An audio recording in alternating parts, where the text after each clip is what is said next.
Prime Minister Mark Carney is out selling his government's first budget. Yesterday, we learned the size of the government's deficit, coming in at $78.3 billion. A big number, though it is expected to shrink over the next 5 years. This is all still well above the $42 billion deficit in the 2024 fall economic statement. And today, the Liberals have gained a new member of Parliament from Nova Scotia to help them sell it and get it through Parliament, after Chris D'Entremont crossed the floor from the Conservatives. For more on this, we have another Nova Scotia MP. You saw him hugging Chris D'Entremont there as he entered caucus. Minister of Justice Sean Fraser is here. Welcome to the show, sir. It's good to see you today, sir. Thanks for having me again.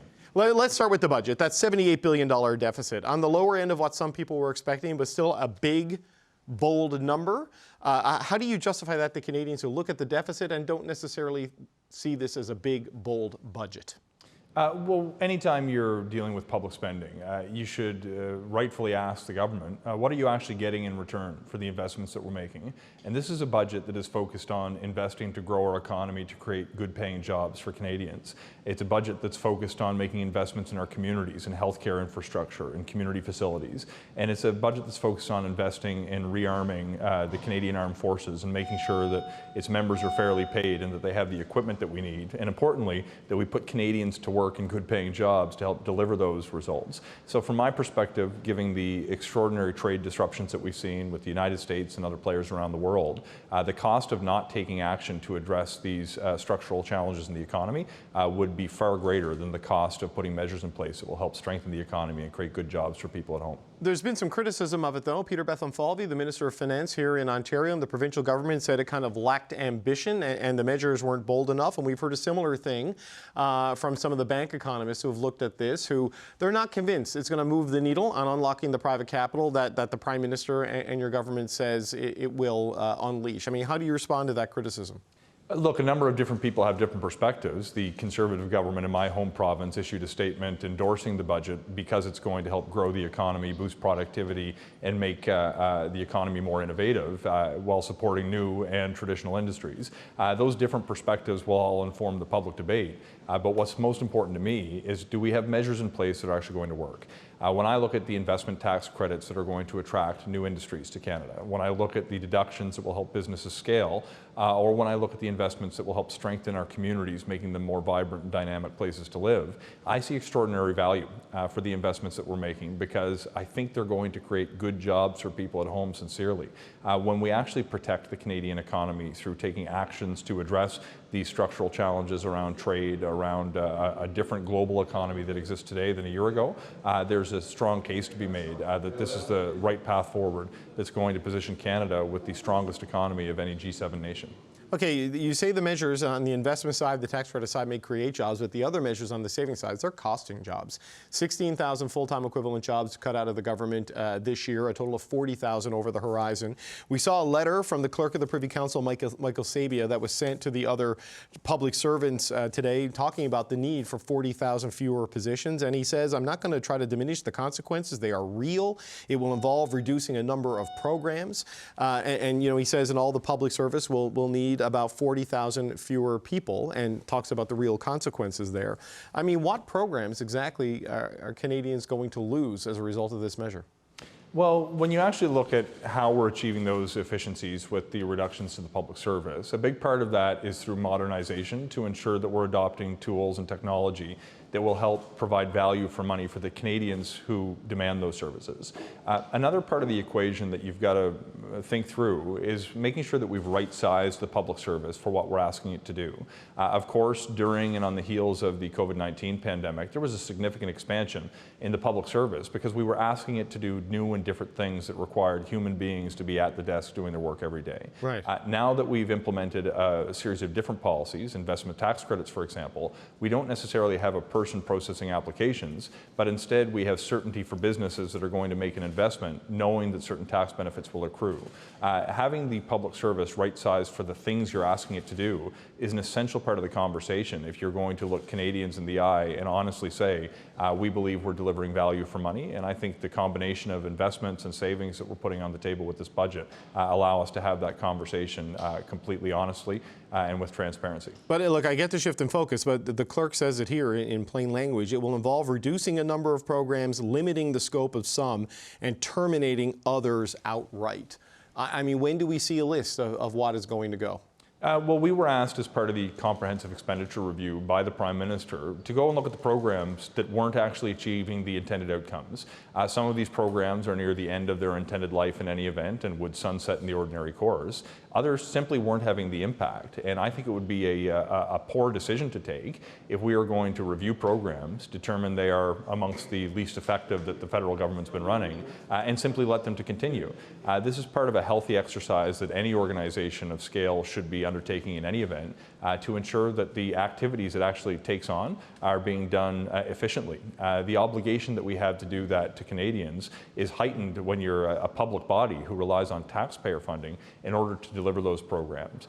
You'll see details over the next number of months as different programs will continue, others will end, but on the whole, the budget gives you a strong picture of what you should expect to be in place over the next number of years. When the Prime Minister and others first started talking about the need to downsize the public service earlier this year, there was a lot of assurances that it could be mostly done through attrition. That is still somewhat there. There is an early retirement incentive being offered to civil servants, but the language makes it pretty clear there might have to be layoffs.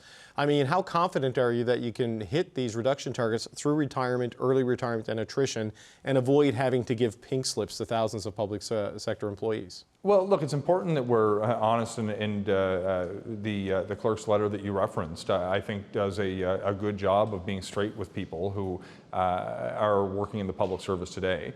Certainly a significant component will be moved out of the public service through attrition, early retirement. But we have to remember that this conversation has to essentially focus on whether we are providing value to Canadians for the money that they are entrusting us to spend. In that conversation, I think it's important that we review all of the different programs, recognize that there will be public servants who are delivering those programs who could potentially be impacted, have supports in place for those who may wish to take an early retirement, may wish to seek other opportunities inside or outside the public service. But those are the details that you have to get right after you establish the principle that we need to spend the money that's essential to deliver the services that Canadians have asked us to deliver as the guiding principle. So when you look at those 40,000 jobs, Minister, I mean, do you have a sense of the ratios here? How much will be normal retirement, how much you anticipate could be early retirement, and how much is going to be a straight layoff from your government? I expect the answer to that question will vary significantly in between departments, but the focus was not to set out to achieve a particular percentage of movements through attrition, finding another job, or layoffs as you sort of laid it out for me. The goal is really to figure out what programs are working and what programs are not working.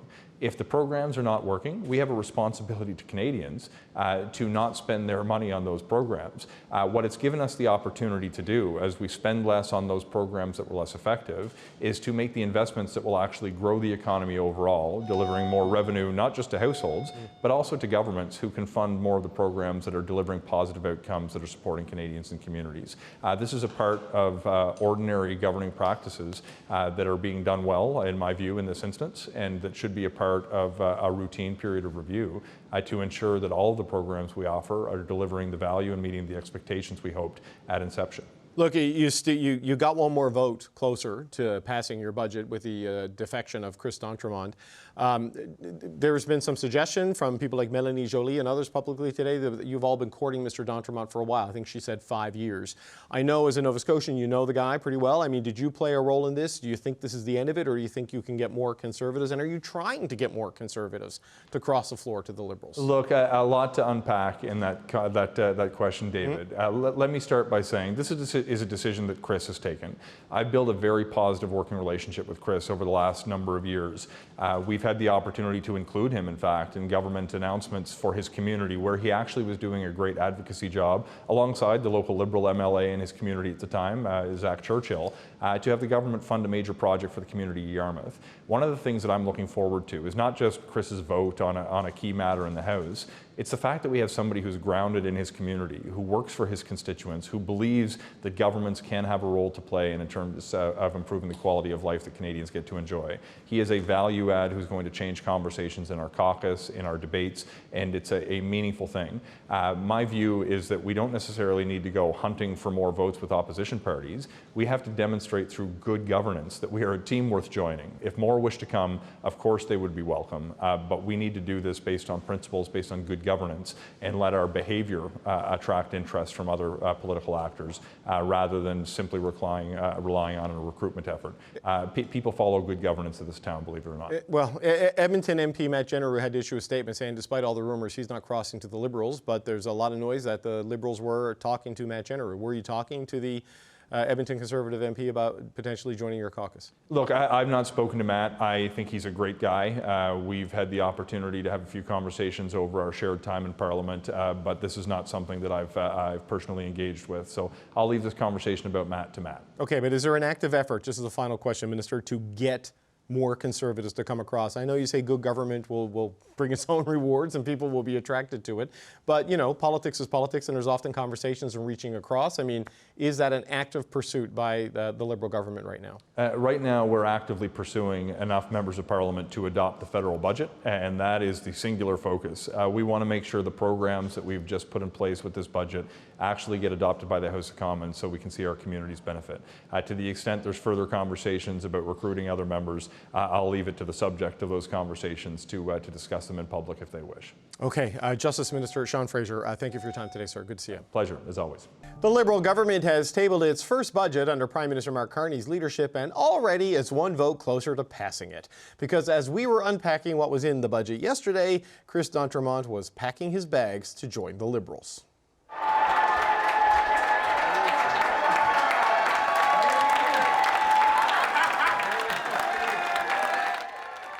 The Liberal caucus there welcoming the former Conservative MP with open arms this morning. D'Entremont was the opposition's only MP in Nova Scotia. Now the province is represented entirely by Liberals. And asked why he crossed the floor, D'Entremont said this.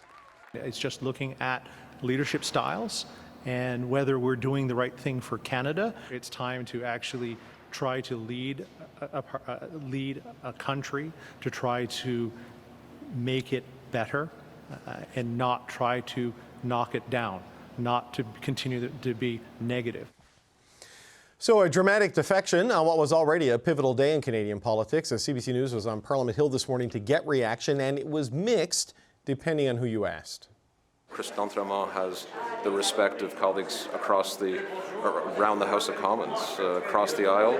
I'm happy that he's part of our caucus. And I think we should respect the result that Canadians decided last spring. So, you know, Mr. Carney, I think, is trying to manipulate that result and get a majority that Canadians did not elect. This isn't a numbers game, as far as I'm concerned.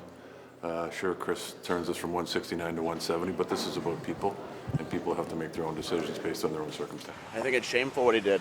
I could never imagine doing something like that, to misrepresent yourself to voters, to lie to your volunteers. What does it say about Poilievre's leadership, though, that people are crossing the floor? I think it says a lot more about Chris, to misrepresent yourself to people like that, to the voters of your riding.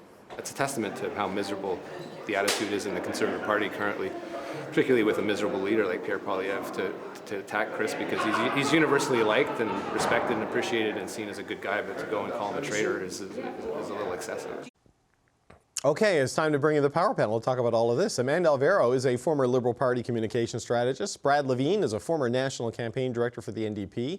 And here with me, Tim Powers, a former strategist for Conservative parties, and Sherelle Evelyn is the managing editor of The Hill Times. Good to see you all. Sherelle, budget day full of deficits, defections. Every time we get a fiscal update, there's someone quits. Where do you think this leaves the Conservatives? Where do you think this leaves Pierre Poilievre, the loss of Chris d'Entremont? Well, it leaves him in a bit of a, I don't know, I wouldn't say a pickle, but obviously he has a choice to make, right? Are you going to double down and kind of go scorched earth and say, this is who I am, this is who people voted for, and I am not going to let this rattle me? We're going into a leadership review in January, so you have to look as though you have things under control if you want the party membership to vote for you. So how much is he going to either, you know, play big man on campus, or is he going to take it to heart and, you know, pull the move and do the play that he had, you know, after he lost his seat back in April and say, I'm listening, I'm learning, and I'm willing to compromise a little to make sure that any other unease within the caucus is tamped down? You know, Tim, there was a real frenzy last night after the budget, and from Conservatives last night and like 6 a.m. this morning, people thinking we're going to lose a couple of more, they're going to get their majority. They seem to have cauterized it for now. Like people like Matt Generou issued a statement saying they're staying. You know, I mean, where do you think things are with the Conservatives at this point? I think there's still some anxiety and uncertainty about what is going to happen, because I think Chris D'Entremont, look, getting torn down as some Conservatives have done towards him as he's leaving is probably not the best approach. Take a lesson from Michael Chong. Take a lesson from Scott Aitchison, who you just had on. Look, you can be disappointed. It's partisan politics. People are disappointed. They invest a lot in it.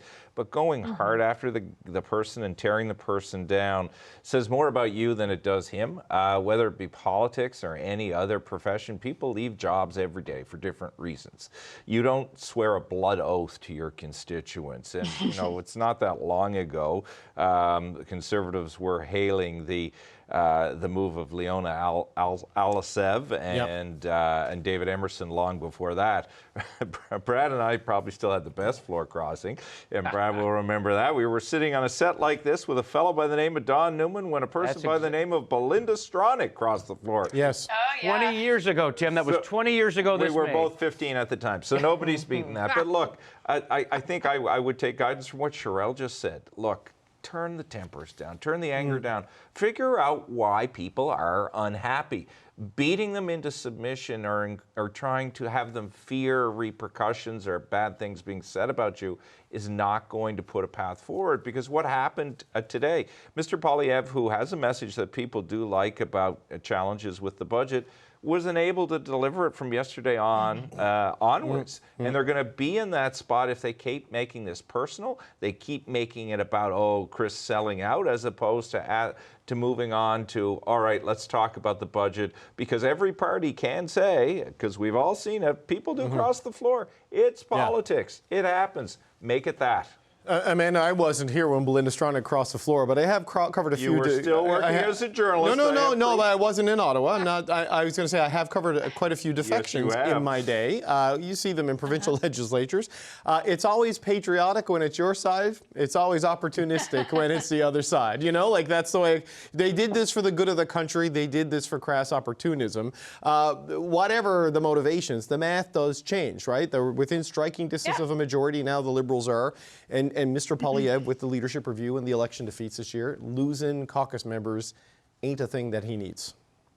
No, definitely not. And the optics are also good for the Liberals, obviously. Not only able to attract loyalists, but you're also able to attract people from across the aisle. That's an important message. And the one that Tim said is also really important. The day after the budget is like fertile ground for opposition parties to be critiquing the budget. And instead of doing that, they have to play these two tracks. They have to talk about Chris's defection from the party. They have to defend it. They have to make excuses for it. And in their case, they also have to tear him down, because that seems to be the natural inclination. I think where that becomes really problematic, not just for party unity and discipline and cohesion, all of those things at risk right now, but also for the narrative that's emerged. This idea that he even presented of being kind of like a moderate, right? He called himself a red Tory. And I think if that starts to take hold, this idea that moderates within the party are feeling squeezed, or they're not feeling represented, or there's this continued narrative around Poilievre's style of leadership that's a turnoff, not just to some Canadians, but also to party membership, that's things that can dog him all the way to when? His leadership review, which is only a couple of months away. So none of this was good news for Poilievre or for the Conservative Party today. Yeah, and look, Brad, the gap between a Conservative and a Liberal in Atlantic Canada is not vast, right? Like Matt Generou is the other name being mentioned as a potential defector to the Liberals, though he denies it. In Alberta, it's a gap. In Nova Scotia, it's a small little creek. You know, it is not a massive river in a lot of cases. So it may have that. It is easier for Chris D'Entremont to do it than for Conservatives in other provinces. But what do you make of the way it's played out and the reaction to it in the last 24 hours? Well, I want to pick up on your point. Red Tories defect when the Liberal Party is led by a Conservative liberal, right? So if you go back to Stronach, which was 2000, or that was 20 years ago, right? Yep. Led by Paul Martin. Paul Martin walked in. Tim and I were on set at that time. I remember the two words Don said: "Holy mackerel!" And we didn't need we didn't need a 7-second delay for that. No. That was a shocker. So. Well, you're right about the politics of Atlantic Canada, the difference between a Liberal and a Conservative. But what we're finding here is a second example in the modern era where it's under business Liberals where red Tories feel comfortable joining. I believe Scott Bryson also joined at a time when Mr. Martin was the leader, if I'm not mistaken. Yeah. But we weren't on set for that day, Tim. On the issue of the math. You know, we say last night was a great night for, I mean, Liberals were beside themselves. And I was up in Ottawa with folks last night. Liberals were happy. But you know who's also probably breathing a little bit of a sigh of relief? It's the New Democrat caucus, because you had Don Davies on yesterday. You had Don Davies on. He was very good. He was talking about how he's going to consult with the caucus, and those consultations and those conversations are ongoing. And that's right and proper. And that's, I think, a perfect description that Don laid out for an interim leader. And one of the things that he said that were under consideration is some voting for it, some abstaining. Now you've got 7 members of the New Democratic caucus, and what this does is it allows for one more New Democrat to not be called upon to abstain to ensure that the motion passes. This reminds me actually of September 2010 when we had the long gun registry, where we were able to ensure that the long gun registry wasn't defeated. We had some New Democrats who voted for the long gun registry, others who would promise their constituents to oppose it. So this has been done by New Democrats in the past, and I'm confident that that those conversations will ensure that some can vote against it and the budget, or we don't slip into an election. So, Sherelle, as Brad and Tim try to turn this into the History Channel, I won't go into this particular decade. You know, the frenzy of speculation in the town about potential further movement and what it could mean for the current Conservative leadership.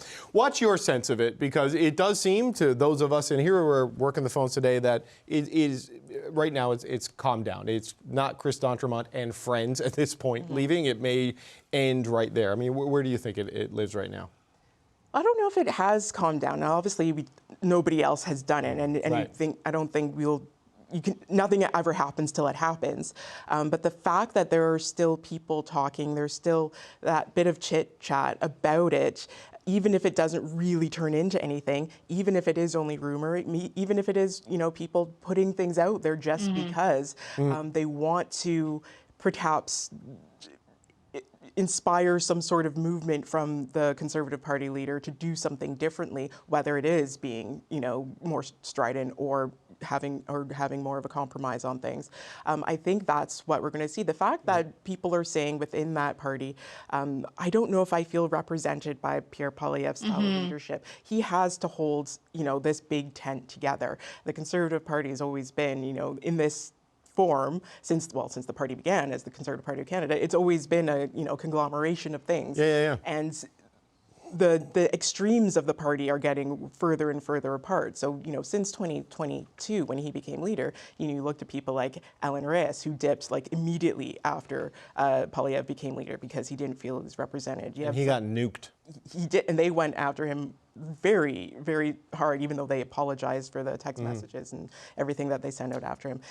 There was a senator at the time, Jean-Guy Desjardins, who had already left the Conservative caucus under Andrew Scheer because he felt it was too right-wing. But then after Poilievre came in, he cut up his membership card because he said, this is not the place for me. So you have to find a way to speak to all of those people.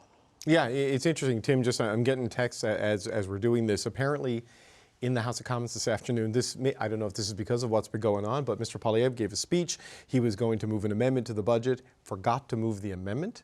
So now the Bloc Québécois gets to try to amend the budget, and the official opposition has lost the opportunity. They've taken the Conservative spot and moved up. So it's just, it's an unsmooth operation, the way it's gone this week because of Well, these sorts of things. it's been like a 2 or 3 weeks. It starts with that podcast, right? Things start to get a little bit more shaky after that podcast, because you remember after that and the lack of apology and then an apology, there was speculation of frenzy then that people were going to move.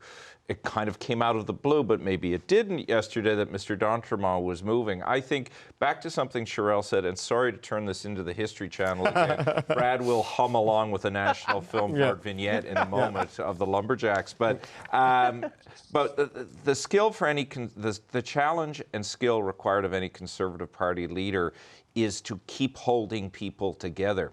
I mean, Stephen Harper was pretty angry when Belinda Stronach left, and that wasn't fatal, as we saw. The Conservative Party went forward. But what did he do over that period? He built. He didn't push away. He was angry that day. He was angry at that time, but he built. Mr. Poilievre's challenge now is to not, again, eviscerate Chris d'Entremont, but is to learn from why he, and not just call it personal ambition gone amok, and build. Because he can't just hold what he has to build. We just saw this in this election. 41% or whatever the precise number was is not enough to win right now in the current environment. You got to build. So people are looking to see if that can happen.